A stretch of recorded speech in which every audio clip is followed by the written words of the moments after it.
తాతగారు నన్ను క్షమించండి. మీ గురించి నేను తప్పుగా అనుకున్నాను. సరే సర్లేరా! ఇంతకి ఏమైంది?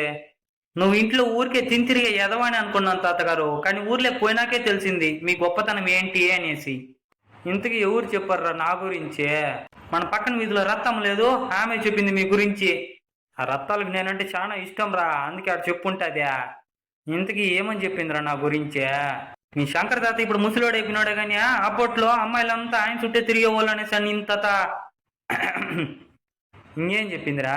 ఆ రత్తాలమ్మ బాయిలు పడిపోతే కూడా నువ్వే అంట కదా కాపాడిందే, అది కూడా గొప్పగా చెప్పింది తాత.